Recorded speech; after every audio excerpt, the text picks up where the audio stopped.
I still can hear him say, oh, talk to me, so you can see what's going on. Say you will sing your songs forever and ever. Gonna be some sweet sounds coming down the night shift. I bet you're singing proud. Oh, I bet you're full proud. Gonna be alright. It's gonna be alright on the night shift.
a thing.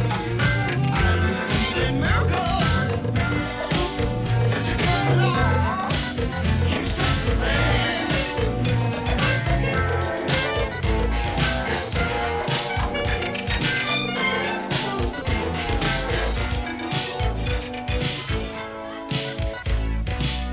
When you walk, when you pass me by, there's reasons that come immediately to mind.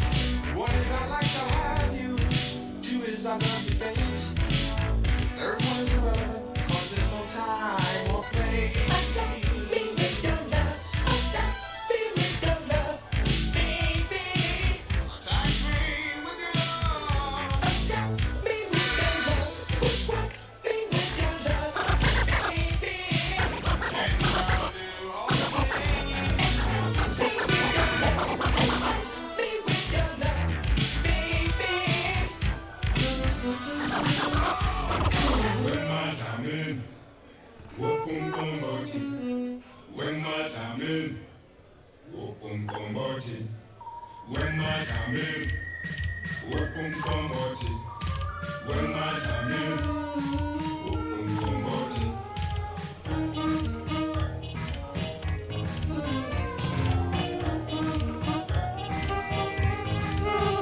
I work hard every day to make my bread. Kumboti. Wake up early, I'm free can be my special bread. Rule my body, Kumboti. When my time in, magic bread.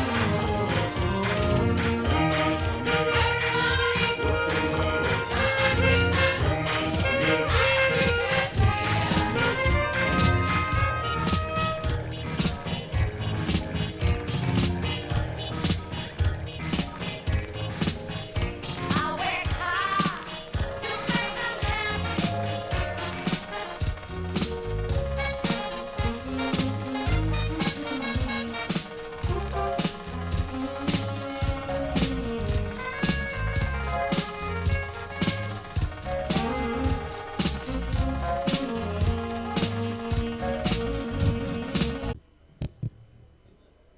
Good evening, ladies and gentlemen.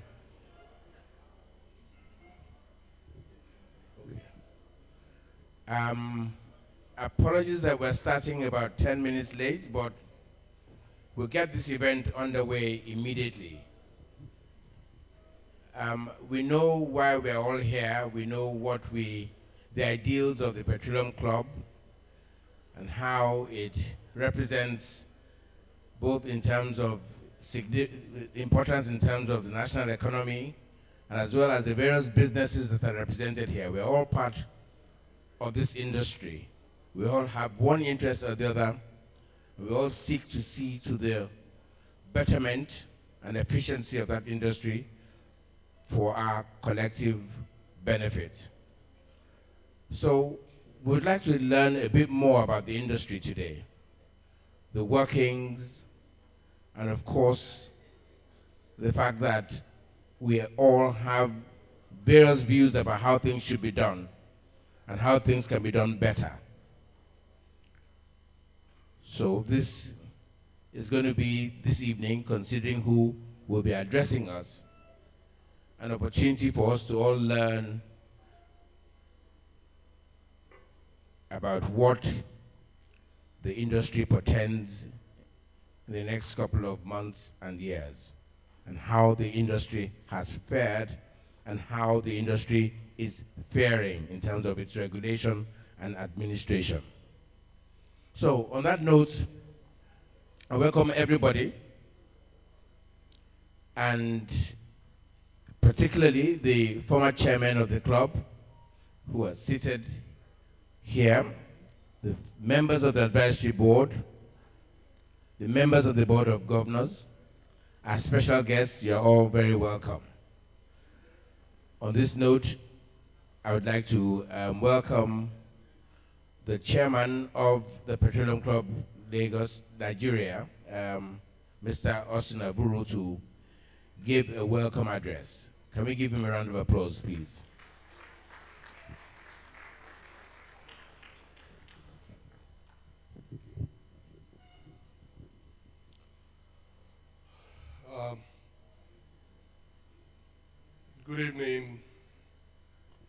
microphone at the of the NUP to this industry dinner, one of our quarterly dinners that we put together at the Petroleum Club.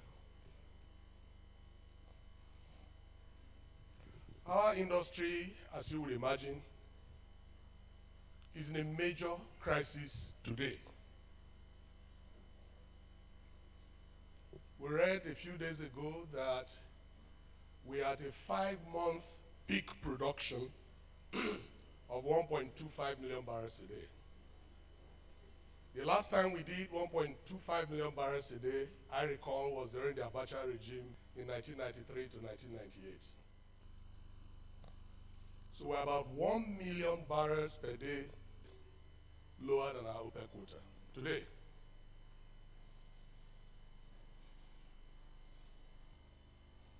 We all know that our usual spin of attributing this low production to oil theft can no longer hold water.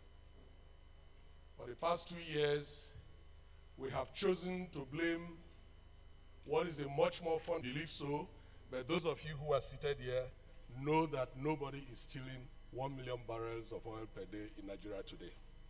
My personal view, and I need to be very careful because the Commission Chief Executive is here, is the only one who is entitled to speak on these numbers. But my personal view is that it's probably no more than 100,000 barrels a day theft. So where is the rest of this shortfall coming from? A combination of massive underinvestment in the last 10 years has meant that what we have seen in the last 10 years is a consistent decline in production, even in deep water. In the last 5 years, we've seen about 30% decline in deep water production from its peak of about 800,000 barrels a day. Of course, onshore and shallow water, it's almost 40% decline. If you add this to some serious crude accounting inaccuracies, and this has not been properly and fully addressed. You know, you take all of the oil and water to the terminal, decant the water, measure the crude, and you do back allocation, and whatever doesn't add up, you attribute it to theft.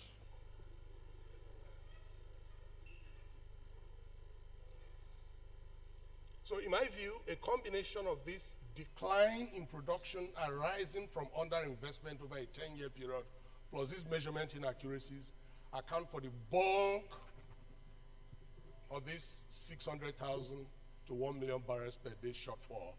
And theft is probably only 10% of our real problem. You know, at peak, in about 2010, 2011, 2012, we were doing about $20 billion in terms of annual investment. We are running, and like every other relay race, once the baton exchange is clumsy, that have been with us for 60 years, those who we take over from them, mostly independents, between the out.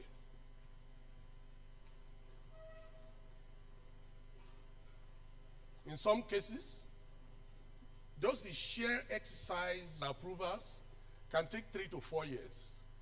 During that period, nobody is in charge. Neither the outgoing seller nor the incoming buyer.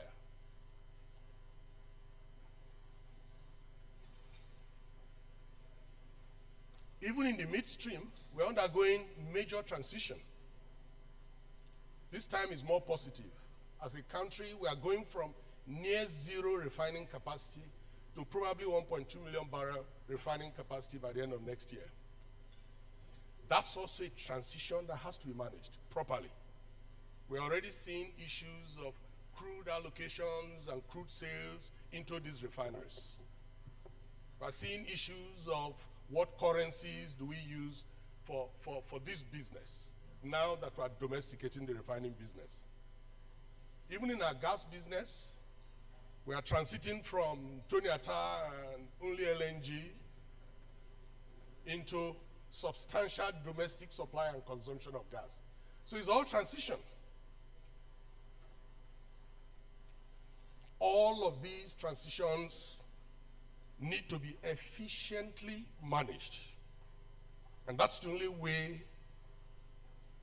we can get back to a path of recovery. Why am I saying all this? There is only one institution that can manage. If that institution assumes its full capacity and power, and on purpose, deliberately, we will get out of this place in the next 3 years. If they do not, we'll go deeper in the pit.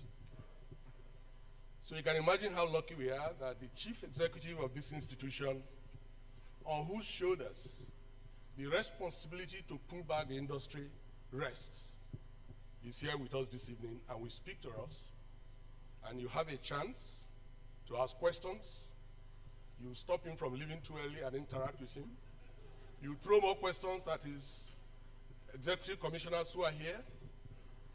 So distinguished ladies and gentlemen, it is my pleasure, really, really my pleasure, on behalf of Petroleum Club, to say that we have the Commission Chief Executive to speak to us today, and we have all captains of industry, including our fathers in the industry. We had said at our last meeting that we're going to be keeping special tables for those above 70. Ladies and gentlemen, you are welcome. Thank you very much.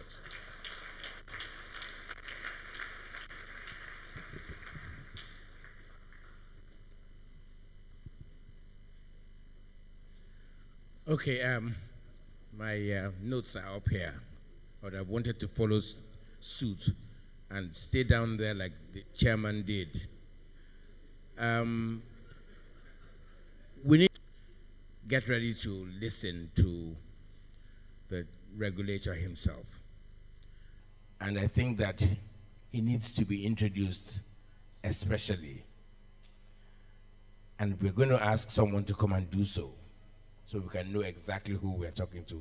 And those of us who are ready with those, just wait.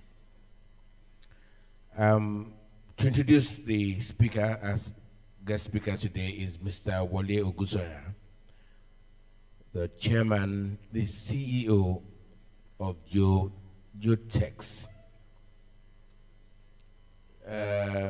Geoplex is it? Yes. Nigeria. Can we please give him a round of applause to come and give, to introduce the speaker? Good evening, everyone. My job is a lot easier than my chairman, but I will follow his protocol and stay on the ground. I'm going to be introducing to us Engineer Gbenga Olu-Komolafe, Fellow Nigerian Society of Engineers, LLB, and Masters. I will skip a little bit, just let you know he attended University of Ibadan, where he graduated in engineering.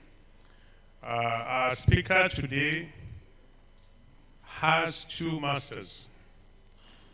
He has master's degree in industrial and labor relations. He also has master's MSc in industrial and production engineering.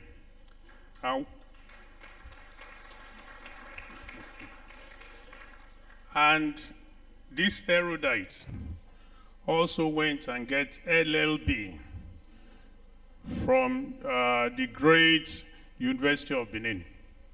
That's the person that will be speaking to us today. That's the regulator. He's not just covering the engineering side of it.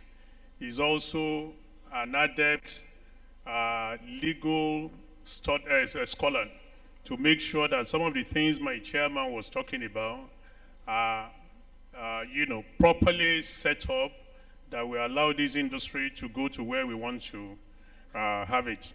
My former chairman of PETROLEUM called him the enabler. So this is a man in charge of all the oil fields that we have in Nigeria. And of course, we are all aware of what's happened recently in the marginal field where 57 fields were allocated. We had a lot of challenges on the ownership, multi-ownership of these fields. And when he came in with a very simple solution that is allowing those fields today to move forward. Ladies and gentlemen, it's my pleasure to call on Engineer Gbenga Olu-Komolafe fellow Nigerian Society of Engineers, LLB, MSc. Thank you, sir.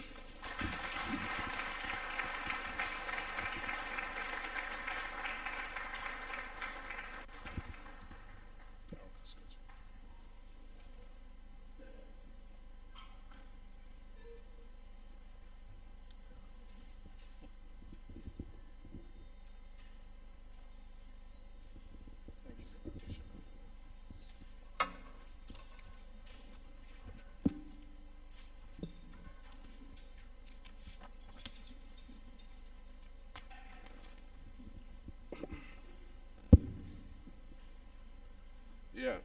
Good evening, everyone. Let me start by saying that I'm indeed excited to be here. And what the gathering I'm seeing here tonight, for me, could best be described as the Hall of Fame in the Nigeria oil and gas industry. I don't know how to start the protocol, but I'm so glad to be standing here before the giants in the Nigeria oil and gas industry and the elders forum in the industry. The chairman of the club, the chairman IPPG, other industry captains, members of the press, ladies and gentlemen, distinguished guests. Let me start by saying that I am highly pleased to have been invited to this special oil and gas industry dinner organized by the Lagos Petroleum Club. It is remarkable that the Lagos Petroleum Club has maintained its esteemed and eminent position in Nigeria while creating conducive forum for leaders in the Nigeria oil and gas industry and seasoned professionals and associates of the industry to interact, unwind, and share ideas on industry issues. Let me begin by saying that the organizers of this event deserve accolades for organizing this beautiful event. It is gratifying that since its establishment over 1.5 decades ago, the Lagos Petroleum Club has been leading with programs and ideas that have contributed to excellent policy formulation and promotion of strategic interest of the oil and gas industry in Nigeria. Unarguably, your club has become recognized as a veritable platform for incubation of ideas in the oil and gas industry. Thank you for living up to the ideals for founding the club. Thank you for your indelible footprints in the development of the Nigeria hydrocarbon industry. Thank you.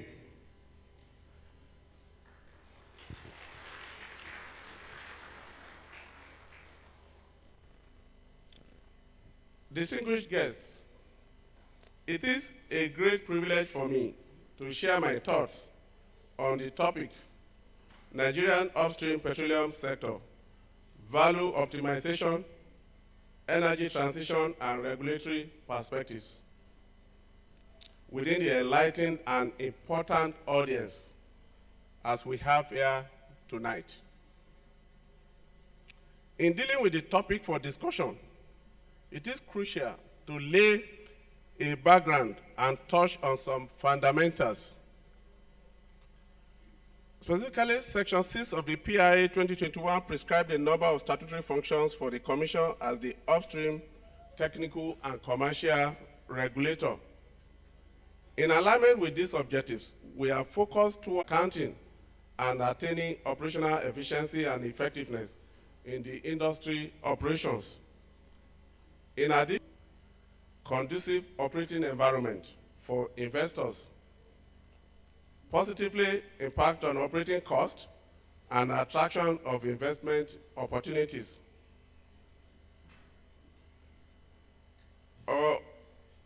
Let me say, I will come back. The MD, Mr. Afuru, raised some issues in your introduction. And let me say that for us as a commission, that we wholeheartedly agree with you, but I will come to that the issue of crude oil theft, that the challenge we are facing, in the industry is far outweighs the contribution of crude oil theft. And I agree to the extent that underinvestment has been a major contributory factor. But I'll come to that in a comment. The Commission has issued a licensing round guideline and published a licensing round plan for a total of 7 deep offshore blocks. We are currently evaluating the expression of interest received from prospective investors. The exercise is indeed expected to be a huge success for Nigeria and a big step towards growing the nation's oil and gas reserves. This will be done through aggressive exploration and development efforts. Also, as part of strategy for value optimization and increased production for our national oil and gas reserves, the Commission has focused on regulatory initiatives aimed at reviving declining wells through enhanced oil recovery approach. The Commission is working with operators to identify candidate wells and appropriate interventions that will lead to increased production. In addition, the Commission is focusing on shut-in wells which can be revived. In pursuance of this, the Commission inaugurated a committee on June 23, 2022 to conduct industry-wide study on reactivation of shut-in strings. The committee has submitted its reports and includes recommendations categorized into quick wins, medium and long-term initiatives that will enhance national oil and gas production in Nigeria. The findings from the report reveal that over 900,000 barrels of oil per day can be earned from the quick win interventions, while the medium and long-term initiatives could potentially add 1.2 million barrels of oil per day if properly and fully implemented. The total number of strings that needs to be revived is also known, and the Commission has commenced engagement with the relevant operators to operationalize the initiative. The Commission has also completed the 2020 marginal feed bid round and issued 50 petroleum prospecting licenses to deserving awardees. It is expected that with the existing discoveries in the awarded fields, LA field development plan will be pursued by the awardees, leading to incremental oil and gas production. On its part, the Commission is facilitating timely approvals for expedited re-entry and early production.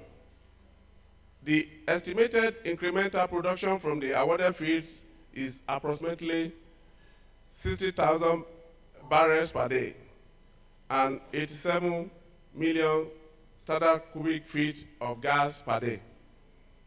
In the short stroke medium term, we expect an estimated incremental volume of 461,000 barrels per day of oil and 565 million standard cubic feet of gas per day from new wells and well re-entry.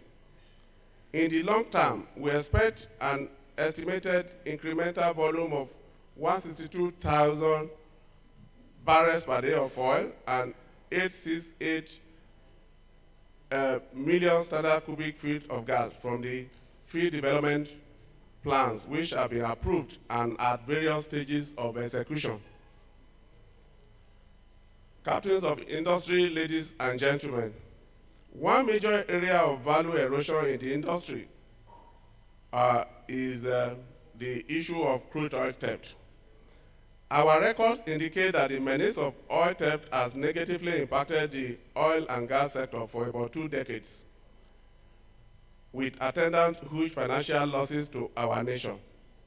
Of the security forces, the end hydrocarbon value decimation. Now, our nation has continued to record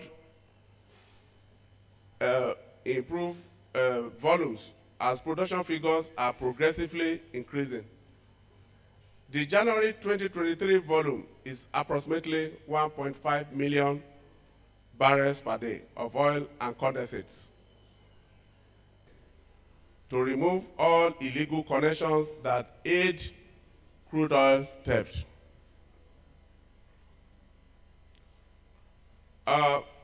On sustenance of transparency in hydrocarbon accounting, the Commission recently held consultations with stakeholders in respect of the third phase of regulations.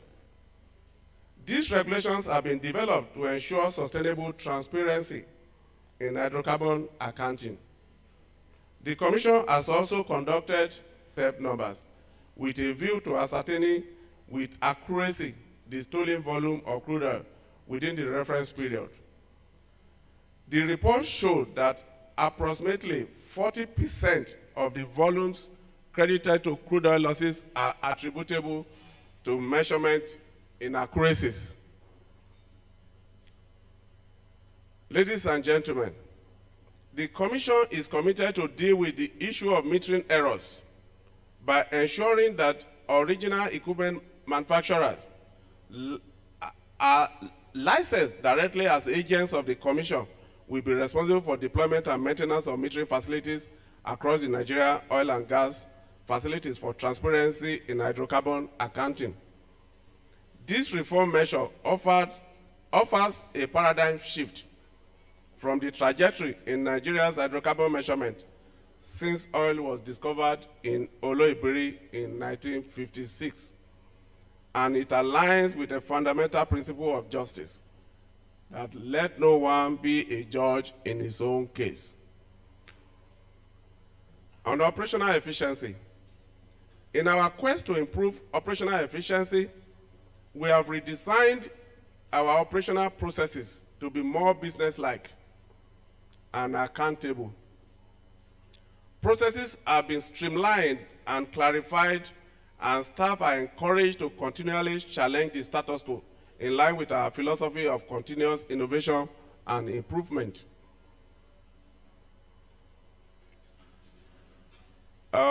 With a view to guaranteeing peace in the operating environment, industry captains, distinguished ladies and gentlemen, Section 235 of the PI saddles the Commission with the responsibility of ensuring conducive and peaceful relationship among stakeholders within the host community through the implementation of the Host Community Development Trust. The Commission, in collaboration with relevant stakeholders, has developed templates and gazetted regulations, which includes that of the Host Community Development Trust. The essence of the trust is to integrate oil-bearing communities into the value chain and effectively cater for the development needs of impacted communities, thus positively curbing restfulness in such communities and offer enabling environment for operators to thrive. This is expected to guarantee seamless operation, boost investors' confidence, and provide enabling environment for sustainable development of our country's hydrocarbon resources. We are happy to disclose that over 60 host community development trusts have been approved by the Commission. This is indeed a milestone in the implementation of the PIA 2021. Monitor translate into significant reduction in the cost of doing business in the upstream petroleum industry. Upstream petroleum operations. The focus on cost reduction as it relates to unit cost of operation stems from a comparative analysis of other best practices with a view to determining where we want to be. Our current unit cost of operation ranges from $15 in the deep offshore to $25 in the onshore and shallow waters. It is obvious that Nigeria needs to improve its cost efficiency on upstream oil and gas policy formulation. Conscious of the concerns of the industry, investors, and operators alike on the potential unfavorable impact that the Finance Bill 2022 might create, the Commission has made a strong representation to the government for consideration in this behalf. We are awaiting favorable result. As regards seamless implementation of fiscal regimes in the PI 7 schedule, the new fiscal framework in the PI 2021 regulatory environment boasts of offers lower fiscal terms that are globally competitive and carefully put in place to improve returns on every dollar invested in Nigeria's petroleum operations. The generous fiscal terms in the 7th schedule of the PIA are designed towards creating additional opportunities for new investors in Nigeria as they aim to boost investors' confidence and making Nigeria investment hub. Also, the Commission is committed to creating an enabling and predictable regulatory environment through the development of regulatory tools that will give meaning and intent to the provisions of the PIA 2021. In view of that, some priority regulations for the upstream petroleum sector have been developed by the Commission within its short period of existence. The Act also provides for a consultation forum to be held for the concurrence and input from all stakeholders in the upstream petroleum operations before finalization of regulations. 5 of the regulations have been fully gazetted, while 13 other draft regulations are being reviewed with stakeholders and in the process of being finalized and gazetted. The Commission has also put in a number of initiatives to enhance gas production, given the criticality of gas as a transition fuel. In line with the federal government's declaration of the period 2021 to 2030 as the decade of gas, the Commission is taking steps to expand and develop the nation's huge gas resources through enhanced gas exploration, development, and utilization schemes. This will ultimately lead to gas reserves growth, increased gas production, maturation of domestic and export gas market, as well as gas player elimination. Furthermore, in the face of global energy transition and the need for cleaner sources of energy, gas has been positioned as our immediate transition fuel to lower the nation's carbon emission footprint in line with our climate change commitment. Currently, Nigeria produces about 8 billion scf of gas per day, out of which approximately 20% is delivered to the domestic market. Approximately 40% is exported to international market, and about 30% is utilized for producers' internal consumption, and the excess gas is flared. Ladies and gentlemen, our commitment to the various climate agreements places a demand on us all to keep global temperature rise within 1.5 degrees centigrade to 2 degrees centigrade of pre-industrial levels. The implications of this for Nigeria's oil and gas industry are far-reaching. The need to decarbonize our production facilities not only requires the right policy direction, but also demands adequate measurement of greenhouse gas emissions to ensure we achieve our net zero target by year 2060. The Commission supported the review and assessment of the national greenhouse gas emissions as part of a series of workshops that led to the revision of the national determined contributions policy submitted to the United Nations Framework Convention on Climate Change ahead of the 26th Conference of Parties, that is COP26 summit in Glasgow.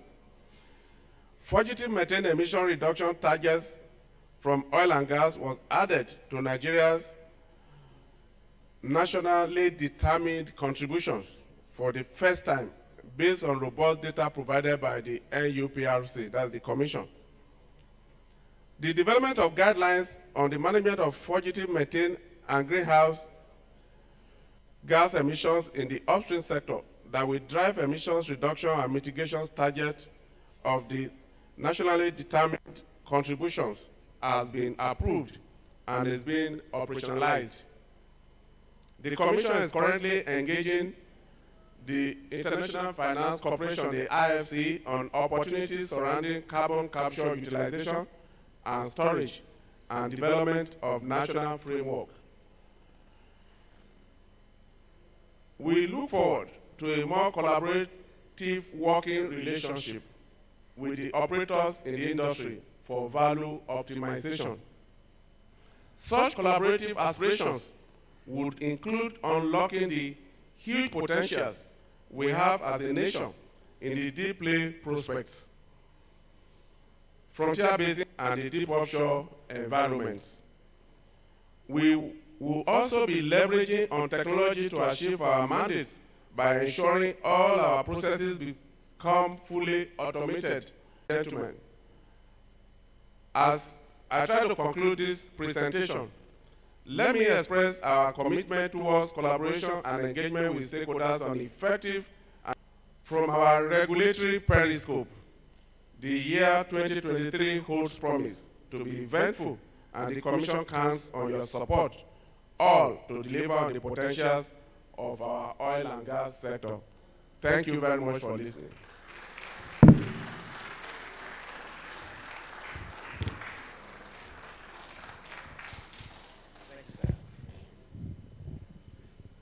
Well, you heard it from the regulator himself. Another round of applause for him, please. It was particularly gratifying to hear about the various reforms that are taking place within such a stop you mid-sentence.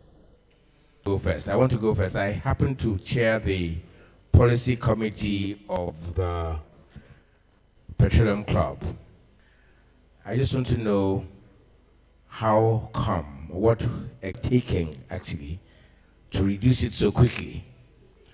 And if it was reduced this quickly, how sustainable? The marginal oil fields and production, you mentioned a lot of the engagement with stakeholders, but isn't there, you already have 13 new regulations you are still looking into, but what about giving that the regulations now time to birth or time to be used before talking of regulations? Thank you. Okay, thank you. One more question, then he will take those three, and that gentleman there. Oh, sorry, yes, you will introduce the... Thank you very much. My question for the Chief Executive is in the present to 800,000 barrels.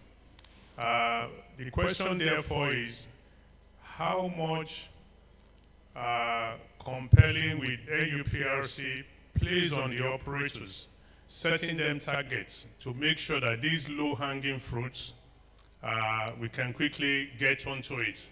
And the reason why I'm saying that, I remembered in 2017, the JV was owing a lot of money to the partners. And these guys are not ready, to put more money in it. There were mandates given to them to go into those wells that needs to be enhanced to bring this low-hanging production in. And they were giving.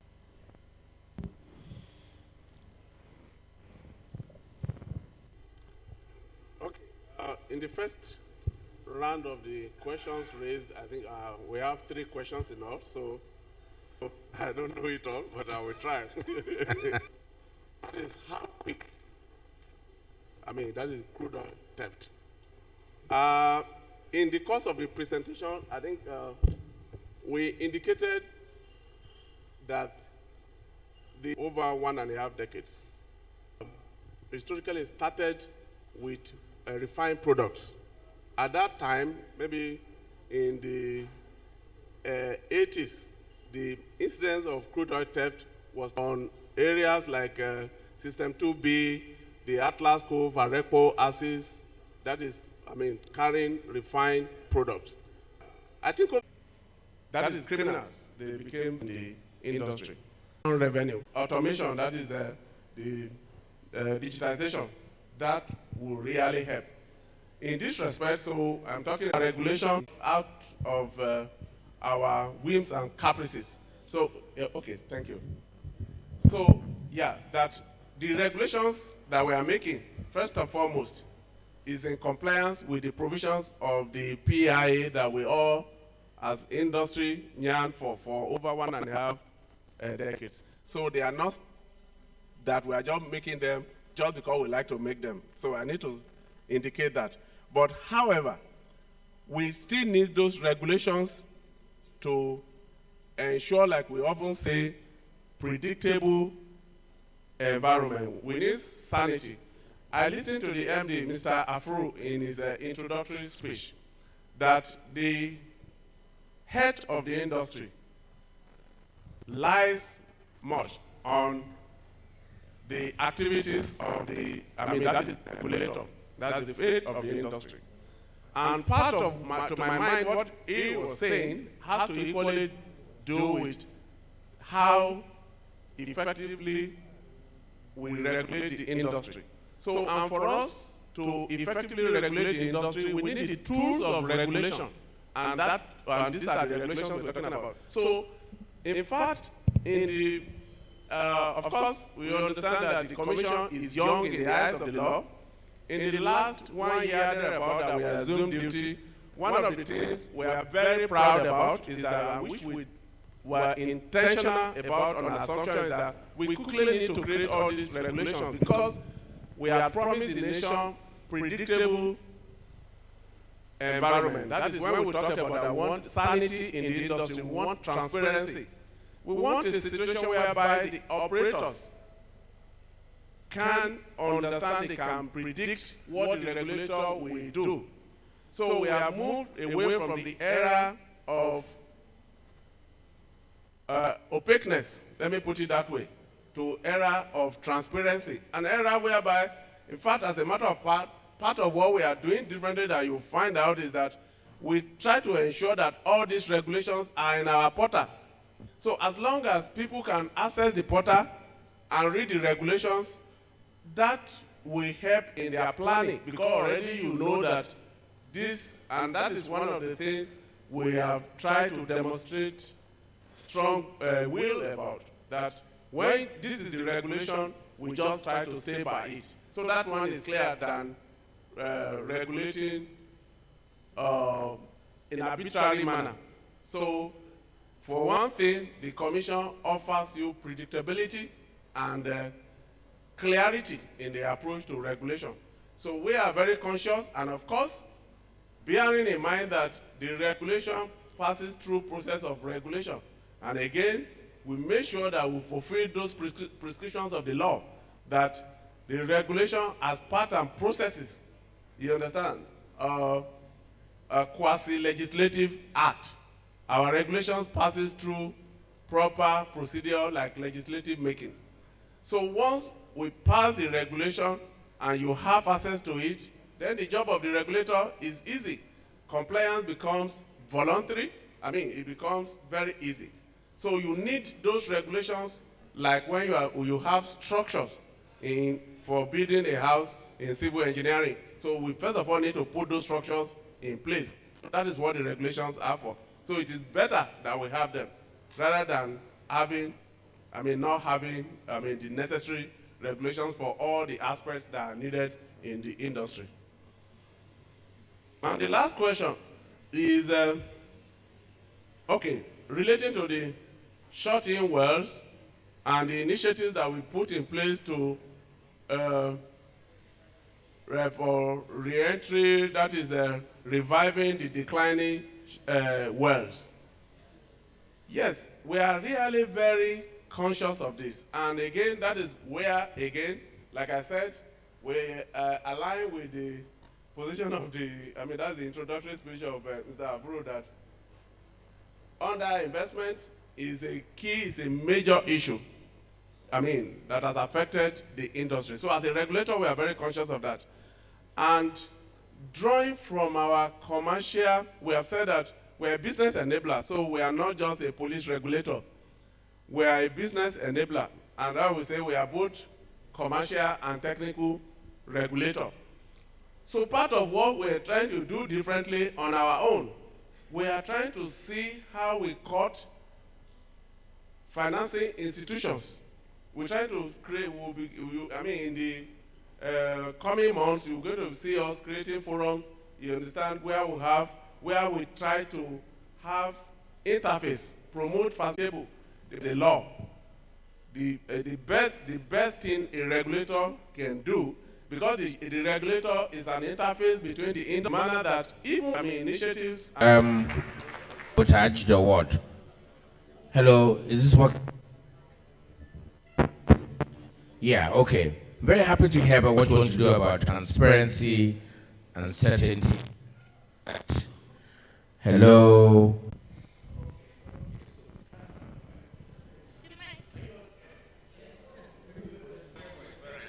If there will be, and I know you are all hungry too, I'm only going to take 2 questions, and that's it. 2 questions, and we close it. So those questions have to be on point. Yes. Effiong, your question first. The mic is there. Now, who's going to take the next question? I am going to go for this lady. Oh, yes. Hi, how are you? You will take the next question, and that's it. You're welcome. Okay. Question, not a comment. Okay, 3. I cannot say no to the chairman of the Petroleum Club. So he's the third. Okay. Hello. Please. Me. Hello. It's working. So good evening, everyone. I think it's a great pleasure to be here tonight. Thanks a lot, our CEO of the Commission. Thank you very much. Just a couple of thoughts from me. I know we're always very careful when you have regulator in your room. We've got to be careful what we say and what we don't say. Get sanctioned. Hello. I listened to your presentation. I think I can imagine for you to come into this role and then PIA.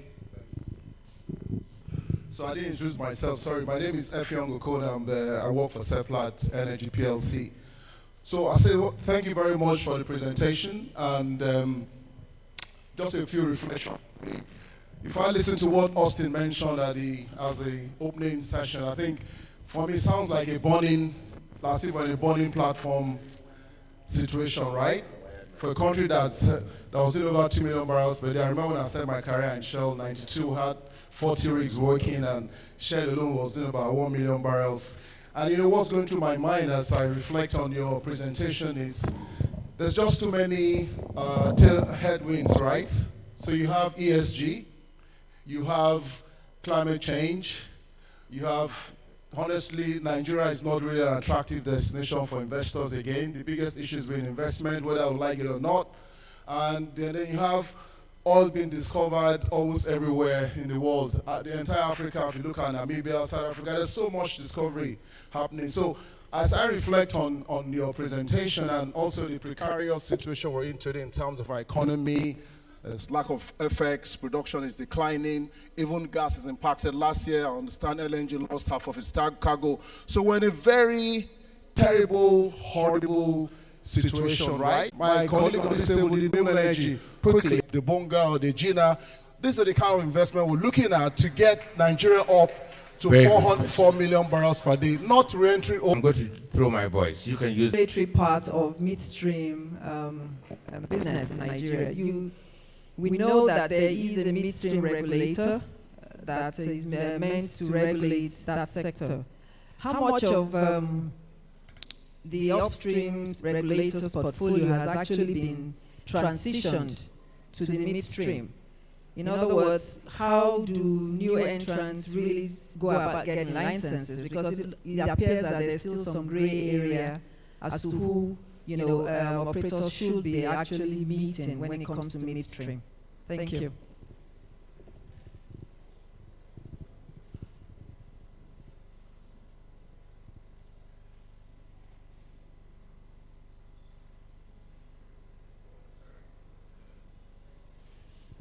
One more question from the chairman. Sorry, from this table. Oh, it's 3 instead of 2. Okay, so it's my prerogative now. Who's? Okay, just one more. That gentleman over there. Sorry to. If this question is really short, I may still push you in. So if you want that man to speak, please just short and sharp. My name is Suleiman Raji, retired NNPC staff. My question to the CEO is that, doesn't he think our fiscal regimes in the current PIA are they too stringent? Are they fit for purpose in today's world, like that gentleman said? I believe the PIA was born when, the government, oil producing nations had, priority, and they were in charge of the market, vis-a-vis the operators. But now the operators are, because the proliferation of countries where they get oil, they can get oil now. Guyana, Uganda, even Gambia. So is it possible for you to tweak the terms of the current PIA to make them attractive, to incentivize operators to produce? Thank you. Okay, just before the regulator answers the question, could you all see that you all have menus on your tables? I'd like you to have a quick look at those menus before you go outside, so you actually know what you are going to pick. It's a buffet. And then when it's time to go out, you're going to go out through this door and come in through this door just to make things easy. Your question was very short, sir. Thank you very much. You've given him an opportunity to ask his own. Make yours even shorter than his was, please. Okay, good evening all. My name is Rowola Adele from Sapetro. My question is around crude recovery. I think when they are recovered, on Nigerian waters, we know we have a central lab in Warri. The time it takes to take the sample of the crude to the lab and back, the turnaround time is so slow. So from the past, it has not really been successful in returning, recover crude to any of the operators. So he said that some of those crude are being burned or sunk. I don't know what the regulator is doing to support the industry in crude oil recovery. Thank you. All right. 4 questions.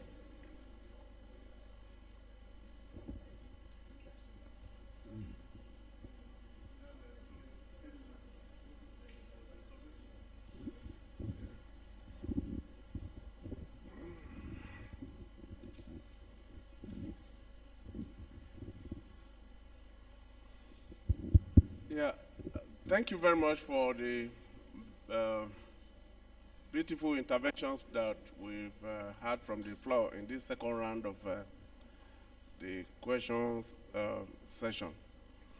Yes, the first question in this regard is what the regulator is doing to help the industry attract big projects that can deliver huge volumes, that is huge numbers that could make big impact in our national production, if I get the question right. Yes, very good question. Let me put it this way, that we are very, in our regulatory focus, we are very, very strategic, and we look at all these issues, because we are very much concerned about how we have a target, how we can attain the target. So we are not just shooting in the dark. In this respect, we have tried to review all the outstanding, all the big projects, like you said, like the PROWAY and all that. And we are engaging the IOCs. We are actually engaging them to see how they can, that is what needs to be done differently. Like in the presentation, I mentioned the fact that we are equally, apart from, as part of our regulatory activities, we offer advisory services to the federal government, because first and foremost, we are a creation of the law, and we are part of the government. So we offer advisory services. So we are really focused in ensure the takeoff of some of these projects. But having said that much, we recognize the fact that funding is a critical challenge. I will not mention, permit me not to disclose here the name of any company, and for obvious reason, but I want to share an experience with you. We understand that, in our engagement with one of the big operators, we understand that as part of their investment decision, that they already, of course, I'm sure that, that happens to every operator. There is a minimum level that you feel that below this minimum rate of, return on investment, then there'll be no need to engage in that investment. To the big, it applies to the small, operators. So everything is at odds with, the industry, yes. So, but all the same, we are still very much, the MD, Mr. Afuru, was making his introduction that we said we align the issue of investment, funding, that is dwindling funding has been a major, factor. But we are doing everything possible. So, and we have identified and we agree that we equally need to focus on bringing those major projects. Then on, yes, it will effectively implement the process of that. If there's any need to address any aspect of it at all, regardless of its fiscal regime or not, we believe that will be done. But for now, as a regulator, we are very much focused in effective implementation of the PIA. Thank you very much.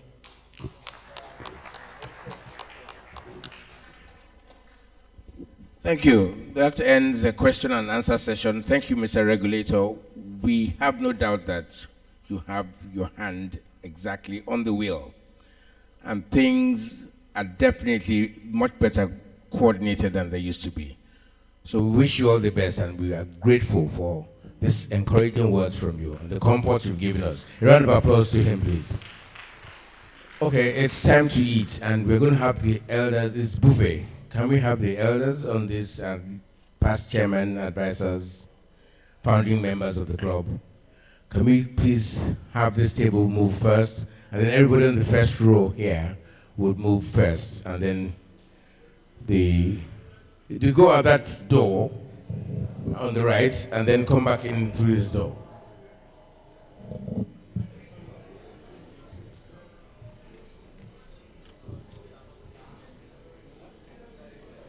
Yeah, okay. So can the ushers come and manage how we're going to go? But let's go. This way, sir. Yeah, that place. Aha. I believe that there are places there.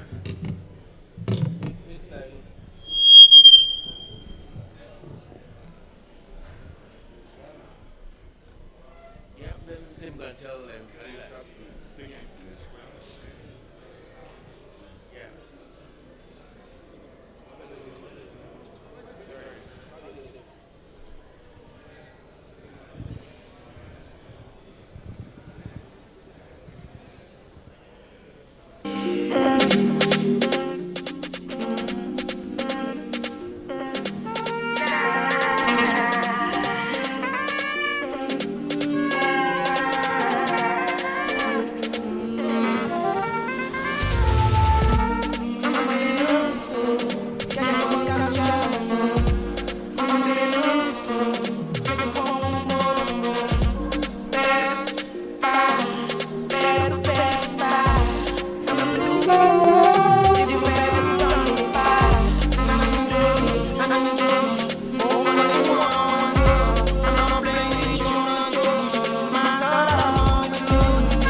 If the two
Hello.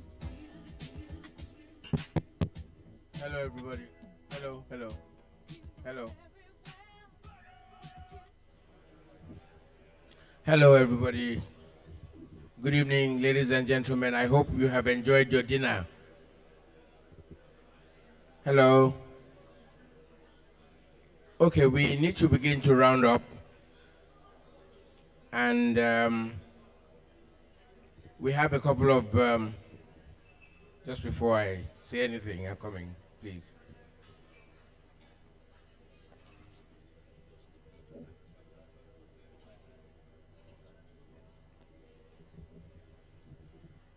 Yes, good evening again. We need to make some presentations, and we have a couple of announcements. I think that just to let you know that each one of you on your program, there is a form at the back of the program which we want you to fill if you're not already a member of the club, so that you can join the club formally. If you look at the back of your programs, you would see that there is a form to be filled.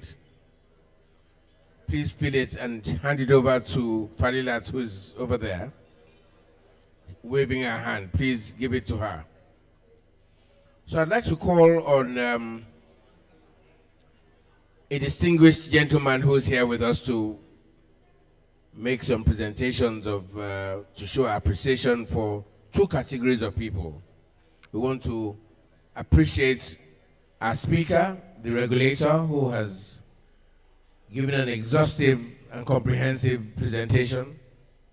And we also want to express our gratitude through the presentation of this plaque to our sponsors, ND Western, who has sponsored this event. Can we give ND Western a round of applause, please? ND Western, for sponsoring this event. We thank you very much.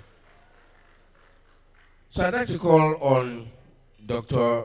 Imo Itsweli, who is the chairman of the advisory board of the Petroleum Club, and is also a founding member of the club. And I believe, sir, the first chairman was, first chairman of the club, the primary number one UNO chairman of this club. A round of applause as he comes.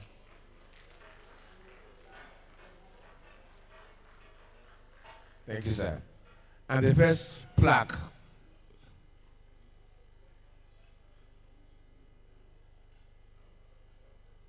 will be given to our speaker, our distinguished speaker.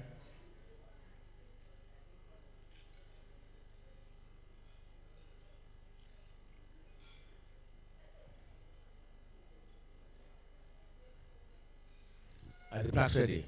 Engineer Gbenga Komalafe, please can you come and receive this token of appreciation for us, from us. Thank you very much.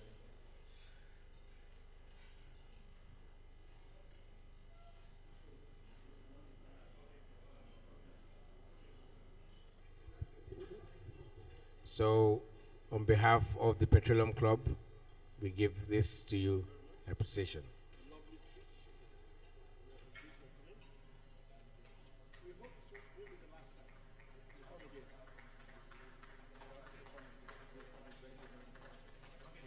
Thank you.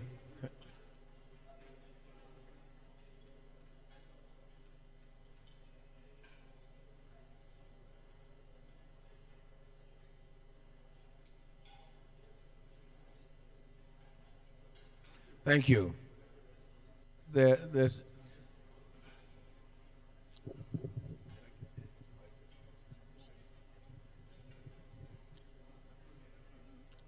Mr. Sully. There's one more to do, sir. Okay, we want to express our appreciation to the sponsors. Who's representing the sponsors here? ND Western. Yes, the MD is here. Mr. Berichuku Oji. Where's? Yes.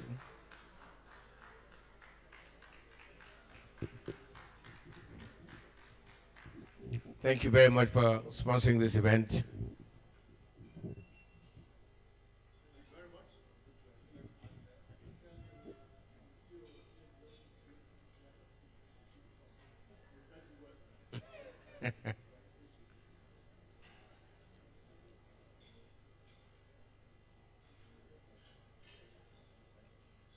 Thank you, sir. Thank you very much.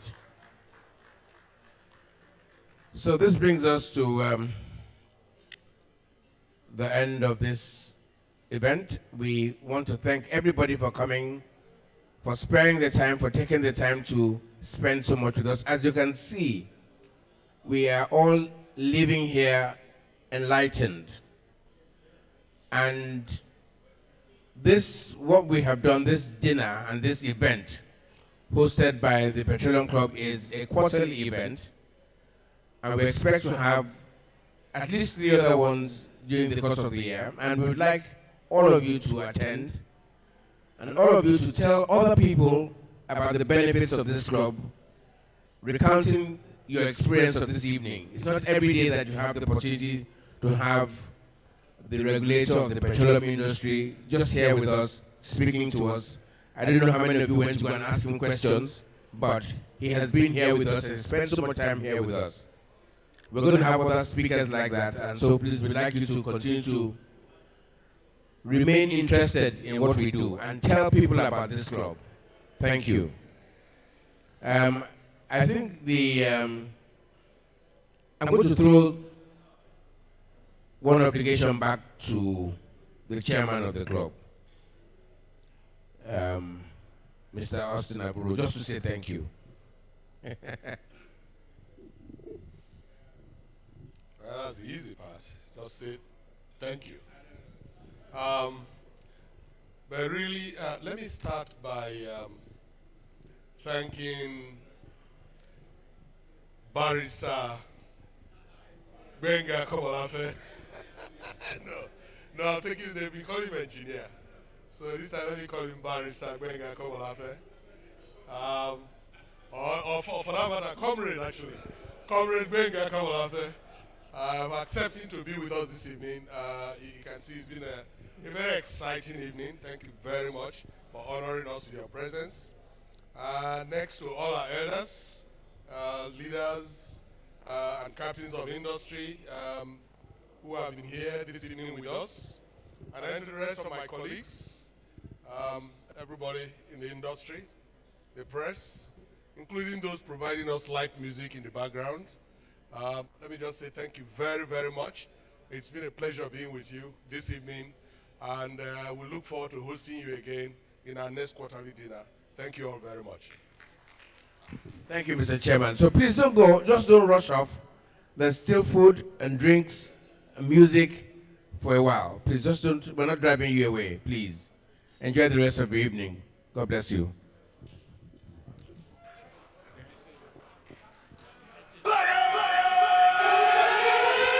Hello, sir. Hi, the group, this high table, they want to take a picture of us, please. Can we? Ooh.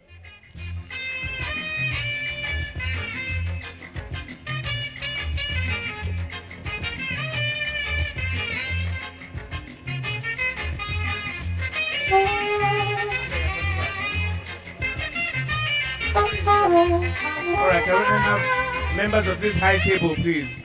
Can we take a picture? Members of the high table here. Have they gone? No, they haven't gone. One picture, one picture.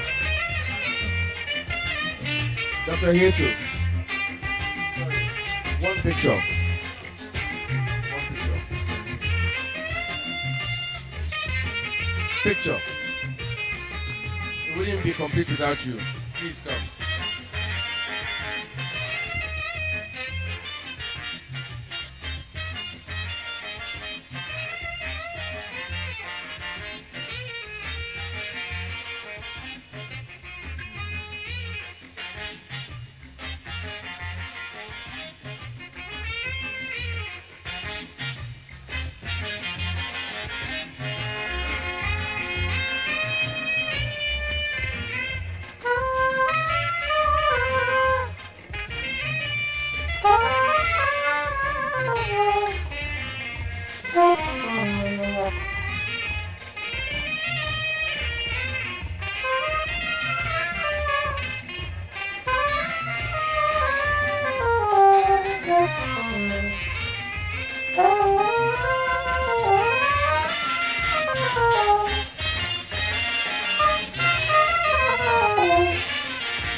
We don't finish for swag.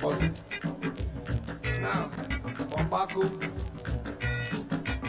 Carpenter, when no you walk na Baku.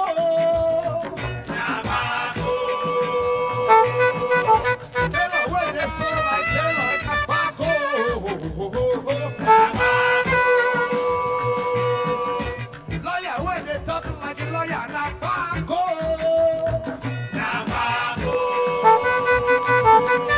Doctor when they do like a doctor na Baku.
woman no go gree. She go say, I be lady yo.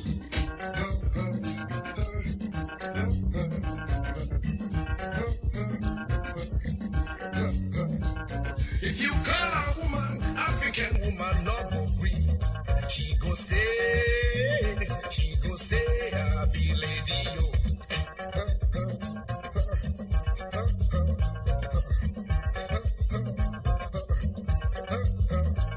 If you call a woman, African woman no go gree.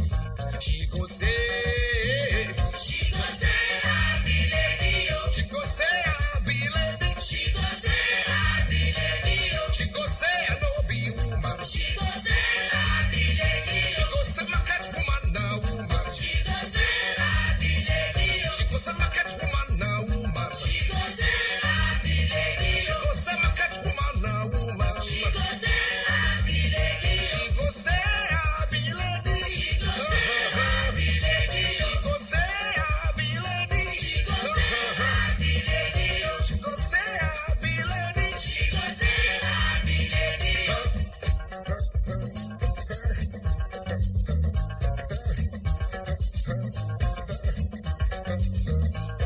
I want to tell you about lady.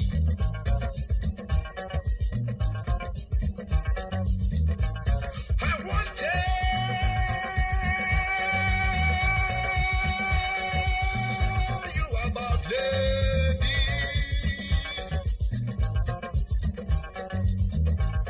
About lady. She go say him equal to man. She go say him get power like man. She go say anything man do, him get power like man. She go say anything man do, himself fit do. I never tell you finish. I never tell you finish. I never tell you finish. I never tell you finish. I never tell you. She go on take cigar before anybody. She go on make you open door for she want salute man, she go sit down for share. She want sit down for table before anybody. She want take piece of meat before anybody. Call 'em for dance, she go dance, lady dance. Call 'em for dance, she go dance, lady dance. African woman go dance, she go dance before dance.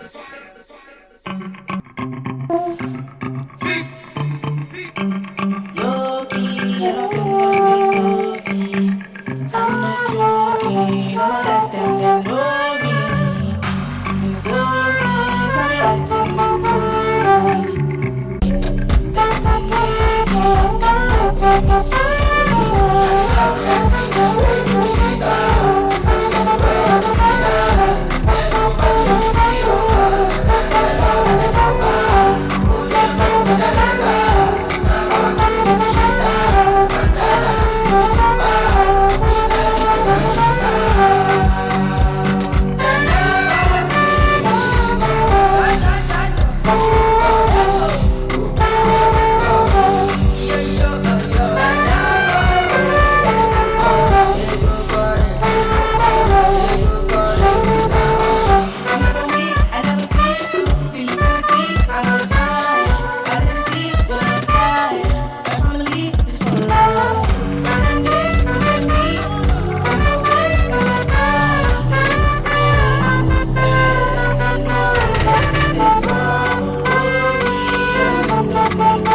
Sometimes I can't just say they take show for face. You like the edge and the fever.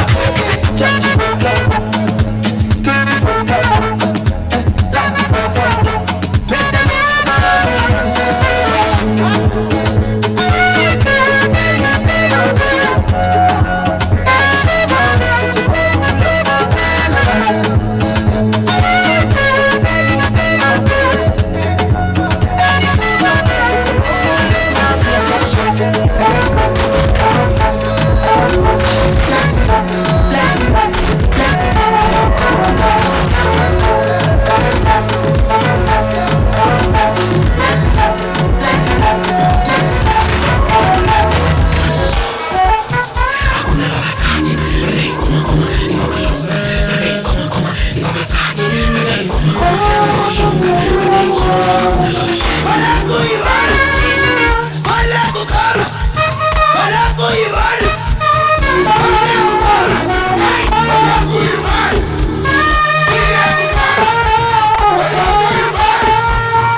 DJ Vulture, defender of the universe.